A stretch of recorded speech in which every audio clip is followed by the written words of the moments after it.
திரு Peter Alphons, நீங்களே தொடங்குங்க. நேற்றைய நிதிநிலை அறிக்கை, அதன் மீதான வாத பிரதிவாதங்கள் எல்லாம் முன்வைக்கப்படக்கூடிய சூழல்ல நிதித்துறை அமைச்சர் ஒரு விளக்கம் சொல்றாங்க. தமிழ்நாட்டிற்கு என்று தனிப்பட்ட முறையில் அந்த பெயர் குறிப்பிடப்படவில்லை என்பதனாலேயே ஒவ்வொரு மாநிலத்திற்கும் நிதி அளிக்கப்படவில்லை என்று பொருள் கொள்ள முடியாது. இந்தியா முழுமைக்குமான திட்டங்கள்ல எல்லா மாநிலத்திற்குமான திட்டமாகத்தான் செல்கிறது அப்படிங்கிற கருத்தை முன்வைக்கிறாங்க. அது அப்படி பார்க்கலையா? அதே போல நிதி ஆயோக்கை தவிர்ப்பது தமிழ்நாட்டுக்கு நல்லதல்லங்கிற கருத்தையும் பாரதிய ஜனதா கட்சி தலைவர்கள் குறிப்பிடுவதை பார்க்கிறோம். உங்க பார்வை என்ன திரு பீட்டர் அல்போன்ஸ்? அதான் முதல்ல சகோதரி தமிழிசைக்கு ஒன்றை நான் மிக மரியாதையோடு சொல்லிக்கொள்ள ஆசைப்படுகிறேன். அதாவது நிதி ஆயோக் கூட்டத்தை தமிழக முதலமைச்சர் அவர்கள் மட்டும் அதை புறக்கணிக்கல.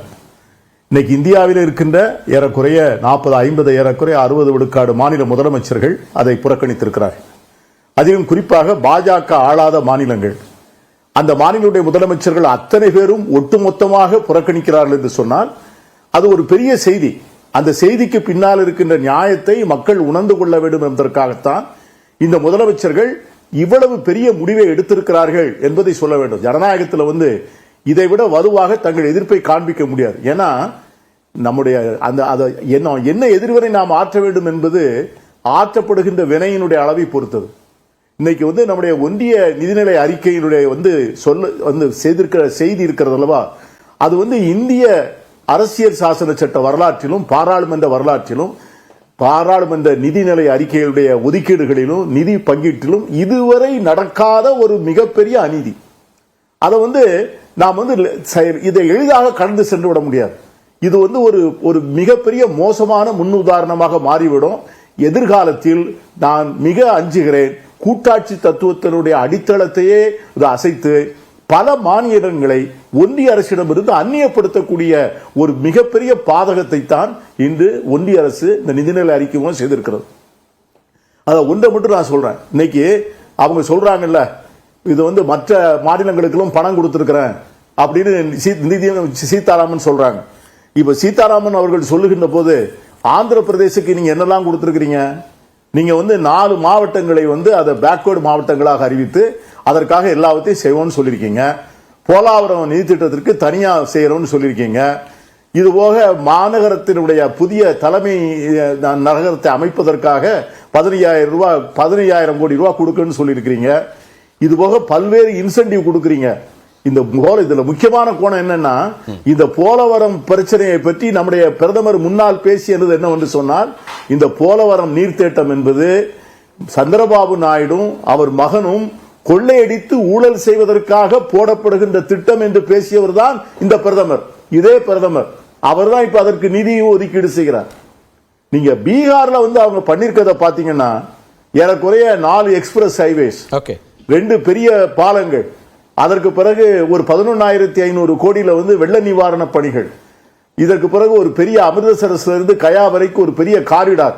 இப்படி நான் உங்களுக்கு வரிசையாக நான் வாசிக்க முடியும் என்னெல்லாம் பண்ணிருக்காங்கன்னு. இதை நாம் பண்ண வேண்டாம்னு சொல்லல.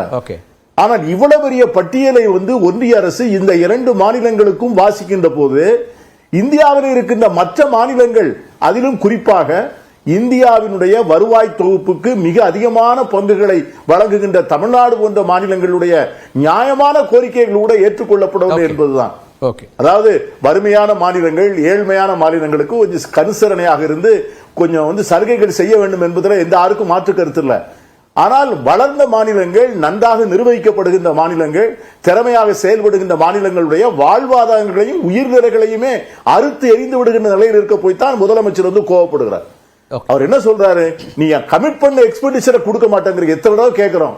அதிலும் குறிப்பாக என்ன சொல்றாங்கன்னா, 2 நாளா பாரதிய ஜனதா கட்சிக்காரர்கள் பிரதமரிடம் இதை பற்றி யாரும் பேசவே இல்லை, பிரதமரிடம் கோரிக்கை வைக்கவே இல்லை என்பதை பற்றியெல்லாம் மக்கள் மத்தியிலே தவறான செய்திகளை பரப்புகிறார். மீண்டும் மீண்டும் நிதியமைச்சர் போனார், நம்முடைய இளைஞர் நலத்துறை அமைச்சர் போனார், நாடாளுமன்ற உறுப்பினர்கள் போனார்கள், நம்முடைய முதலமைச்சரே நேரடியாக கோரிக்கை வைத்தார், ஒன்றிய அமைச்சர்கள் இங்கே வந்தார்கள், ராஜ்நாத் சிங் வந்தார், நிர்மலா சீதாராமன் வந்தார். நல்ல வெள்ள நிவாரண நிதிக்கு 35,000 கோடி கேட்டோம். அதிலே ஒரு பகுதியாவது கொடுக்க வேண்டும் என்கிறது இல்லாமல் 5 மாநிலங்களுக்கு அறிவித்திருக்கிறார்கள். அசாமுக்கு அறிவித்திருக்கிறார்கள், சிக்கிமுக்கு அறிவித்திருக்கிறார்கள், வடகிழக்கு மாநிலங்களுக்கு அறிவித்திருக்கிறார்கள், உத்தரகாண்டுக்கு அறிவித்திருக்கிறார்கள். ஆனால் தமிழ்நாட்டுக்கு மட்டும் அறிவிக்கவில்லை என்று சொன்ன உடனே நம்முடைய பிரதமர், நம்முடைய முதலமைச்சருக்கு நியாயமாகவே அவர் மக்கள் உணர்வுகளை வெளிப்படுத்த தமிழ்நாட்டிற்கான உரிமை மற்ற மாநிலங்களுக்கான உரிமை கேட்பதை புரிஞ்சுக்க முடியுது. ஆனா அவங்க நிதியமைச்சர் என்ன சொல்றாங்கன்னா, ஆந்திராவுக்கும் பீகாருக்கு கொடுத்ததுக்கான ஜஸ்டிபிகேஷன் கொடுக்குறாங்க.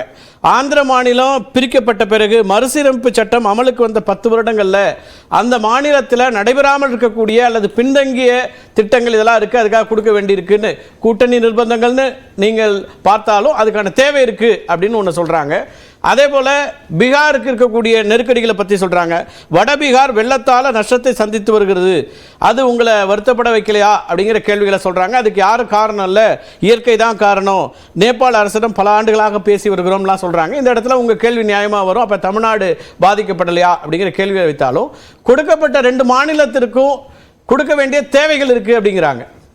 அதை கடந்து அரசியல் ரீதியா ஒரு கேள்வி இருக்கு. திருப்பிட்டு நான் முதல் கட்டமா எடுத்துக்கிறேன், நான் பேசுறேன். அரசியல் ரீதியா ஒரு கேள்வி என்ன வைக்கிறாங்கன்னா, இந்த விமர்சனங்களை, இந்த கோரிக்கைகளை அல்லது மாநில அரசாங்கங்கள் தங்களுக்கான உரிமைகளை அந்த நிதி ஆயோக் கூட்டத்தில் ஒட்டுமொத்தமா இந்தியா கூட்டணியுடைய அல்லது எதிர்க்கட்சி ஆட்சியில் இருக்கக்கூடிய முதலமைச்சர்கள் அங்கே எழுப்ப முடியாதா, அங்கே இந்த கோரிக்கைகளை முன்வைக்க முடியாதா, அதற்கான வாய்ப்பு இருக்காதா, அல்லது அது செய்தியாக அது போதுமான அளவுக்கு அந்த பிரஷர் அப்ளை பண்ணாதுன்னு நினைக்கிறீங்களா? நிதி ஆயோக் கூட்டம் அது பிரைம் மினிஸ்டர் ஆபீஸ்ல ஒரு டிபார்ட்மெண்ட். அது பழைய பிளானிங் கமிஷனை போல ஒரு உரையாடல் நடத்துகிற இடம் அல்ல. நான் சொல்வது என்ன, நீங்கள் சொல்வது என்ன, 2 பேரும் ஒத்துக்கொள்வது என்ன, 2 பேருக்கு இடையில எப்படி பங்கிட்டுக் கொள்வது, அதை எப்படி ஆவணப்படுத்துவது, அதில் ஒன்றிய அரசு சார்பாக நீங்கள் கையெழுத்திடுங்கள், மாநில அரசு சார்பாக நாங்கள் கையெழுத்திடுகிறோம் என்பதல்ல. நிதி ஆயோக் கூட்டம் என்னன்னா பிரதமர் அலுவலகத்தில் இருக்கிற ஒரு டிபார்ட்மெண்ட். அந்த டிபார்ட்மெண்ட்ல எந்த தரவுகளும் கிடையாது. எத்தனை விவசாயிகள் தற்கொலை செய்து கொண்டார்கள் தரவு கிடையாது, எத்தனை கோவிட்ல எத்தனை பேர் இறந்து போனார்கள் எந்த தரவுகள் கிடையாது, நீட் தேர்வில் எத்தனை மாணவர்கள் இறந்து போனார்கள் தலையீடு கிடையாது, டிமானிட்டைசேஷன் என்ன ஆனாங்க தரவுகள் கிடையாது. அந்த நிதி ஆயோக் என்பது எதற்காக கூட்டப்படுகிறது என்று சொன்னால், இன்று பாராளுமன்றத்தில் நிதிநிலை அறிக்கையில் நடக்கப்பட்ட மிகப்பெரிய அநீதியை மறைப்பதற்காக நடத்தப்படுகின்ற நிதி ஆயோக் கூட்டம். ஆகவே அந்த கூட்டத்திலே பங்கேற்று அந்த அநீதியை அதுல பிரதமர் பேச போகிறார், மற்றவர்கள் பேசினால் அவர் பாட்டு அவர் நினைச்சதை பேசிட்டு போயிட போறார். அதனால ஆனால் நாம் சொல்ல வருகின்ற செய்தி என்னவென்று சொன்னால், எங்களுக்கு இழைக்கப்பட்ட அநீதியை மறைப்பதற்காக நடத்தப்படுகின்ற கூட்டம், அந்த கூட்டம் அதுல எந்த விதமான பயனும் இல்லை என்று சொல்றோம். நான் ஒரு பாயிண்ட் மட்டும் நான் சொல்றேன். இதே நிதி ஆயோக் சொன்னீங்கல்ல, ஒரே அரை நிமிஷம். அதாவது ஒரு மாநில அரசுகளுக்கும் ஒன்றிய அரசுக்கும் இடையில என்ன செலவுகள் என்பதை நிதி ஆயோக் வெளியிட்டிருக்கிறது. 65 விழுக்காடு செலவுகள், ஒட்டுமொத்த மக்களுக்கான செலவுகளில் 65 விழுக்காடு செலவுகளை மாநில அரசு செய்கிறது. 35 விழுக்காடு செலவுகள் ஒன்றிய அரசு பார்வையிலே வருகிறது. ஆனால் நிதி பங்கீடு வருகின்ற வருவாய் தொகுப்பில் 65 விழுக்காட்டை ஒன்றிய அரசு எடுத்துக் கொள்கிறது, 35 விழுக்காட்டை மாநிலத்திற்கு தருகிறது. இது மிகப்பெரிய முரண்பாடு என்பதை தான் இந்த மாநிலங்கள் சுட்டிக்காட்டு. நன்றி திரு பீட்டர். முதல் கட்ட கருத்தா எடுத்துக்கிறேன்.